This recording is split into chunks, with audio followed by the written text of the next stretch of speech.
In many low and middle income countries, agribusinesses are deeply engaged in providing services to small and medium scale farmers.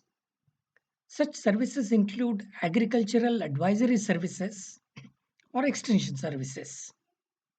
Yet, this phenomenon of agribusiness based advisory services has relatively little received little attention in the study of and discussions on advisory services.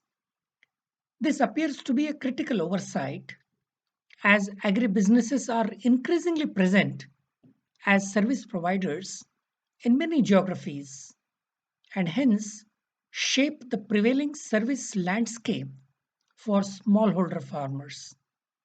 Importantly, agribusinesses face various challenges in their role as service providers with impacts both on agribusinesses themselves and on their ability to contribute to inclusive agricultural development. In the African agricultural landscape, the concept of village based advisors is getting a lot of traction. Various designated, Variously designated as village enterprise advisors or proxy sales force or even as village wealth advisors, these youth from the rural background are supposed to provide the last mile link between various input providers on the one hand, and extension and research agencies, and the farmers. Depending on the brief, these youth are required to provide various services that are required by both input agencies as well as the smallhold farmers. Some of these services include providing seeds and fertilizers in small and affordable packs, educating farmers on how to vaccinate their livestock like poultry, carrying soil samples for soil testing, getting the geolocations of farmer fields, and so on. It is expected that these village based advisors can also contribute to ensuring food security in the face of climate change by helping farmers with newer varieties of crops and inputs. The one condition that these advisors must have is to own a two wheeler and willingness to travel in the deep interiors where input agencies do not have the reach.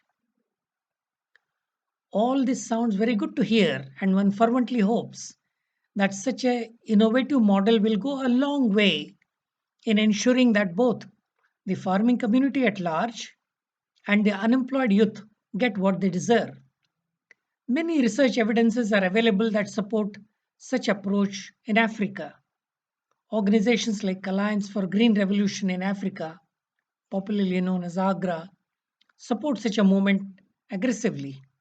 My friend Paul Seward, who is the founder of Farm Inputs Promotion Africa, or which is popularly known as FIPS, has done seminal work in this area. We have had the privilege of examining closely the efficacy of such a model in a couple of countries in Africa while doing projects. Our considered conclusion was that while the model in its present template and format is desirable, the selection of the village based advisors is far from satisfactory. And in some cases, the faulty selection of the VBAs have resulted in not getting the desired output and outcome. But before explaining what is needed to rectify the situation, let me explain how the village based advisors or VBAs are selected as of now in many projects. Many organizations like Agra, as I mentioned, prefer the selection of VBAs to be done by farmers. The democratic way of recommendation and selection is supposed to obtain wide acceptability of the chosen one. In Tanzania, we observed that such advisors were recommended by the village elder who held sway in every decision that the village has to take. Research agencies and input companies usually hold a meeting in the premises of the village head, and it is not uncommon for the village head to recommend someone who is close to him no matter whether he or she possesses the requisite qualities or traits to become a good village based advisor. It has been our approach to select such village based advisors based on their psychological attributes by developing sophisticated and reliable psychometric tools. The question is, what are the desirable traits a village based advisor must have?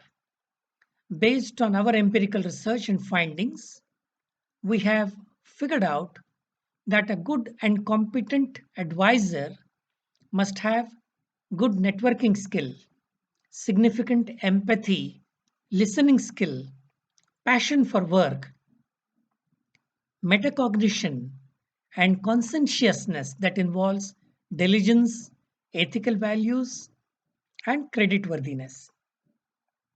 These traits can only be reliably measured by psychometric tools. Simply looking at somebody, there is no way you can figure out the presence or absence of these traits. But in almost every selection of the advisor, the impressions and his proximity to the decision maker has been the method or the tool that was employed. When we ask the two questions to the selectors, like do they know what they are looking for, and more importantly, do they recognize it when they see it, we found them to be absolutely blank. What do you make of a candidate when he talks about himself and his accomplishments? Needs accurate interpretation. Coming back to Tanzania, in one of the projects in Iringa district, which is in the southern highlands of Tanzania, we were deploying our psychometric tool to measure entrepreneurship, trainability, and creditworthiness of the village based advisors. One person was identified as very low on these three attributes. When we presented this data to the group, there was a stunned silence. Then the group started having animated discussion among themselves. Not understanding their local Swahili language, I was a bit taken aback and confused. After a while, their group leader came to me and asked for a reconfirmation of my findings, which I did. Then he told me that this person was the most unreliable person in the entire village, but nobody could raise their voice against him as he had strong political linkages and that he had borrowed money from several villagers and had refused to pay back the money that he had taken. Our findings, based on psychometric selection, gave the group the much needed confidence to remove him.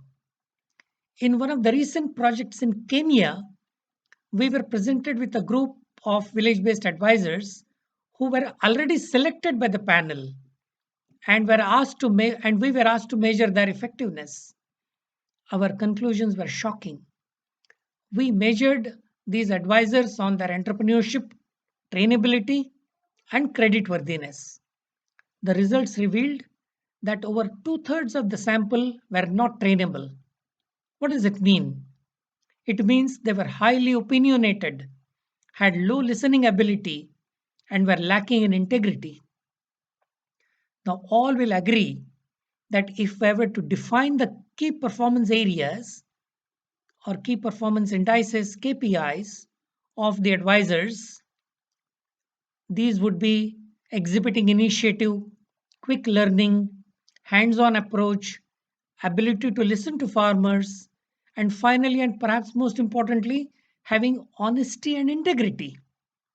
Our findings revealed that out of the entire lot of advisors, VBAs, only one had the requisite non cognitive traits present in him to be a successful village based advisor. In conclusion, therefore, I would like to recommend that the selection of the village based advisor, if it has to happen, only after correctly profiling him through psychometric tools. It is important for us to figure out which are the influencing non cognitive traits that will determine how successful the village based advisor would be on the ground. Factors like networking, empathy, passion for work, assertiveness, locus of control, metacognition, extraversion, creditworthiness, all these, the constellation of these are critical for the success of this role, and the impressionistic way of selection needs to be discarded. A scientific approach to selection is the key to have the last mile connect with the right kind of village based advisor, and that is one way to address food security. Thank you very much.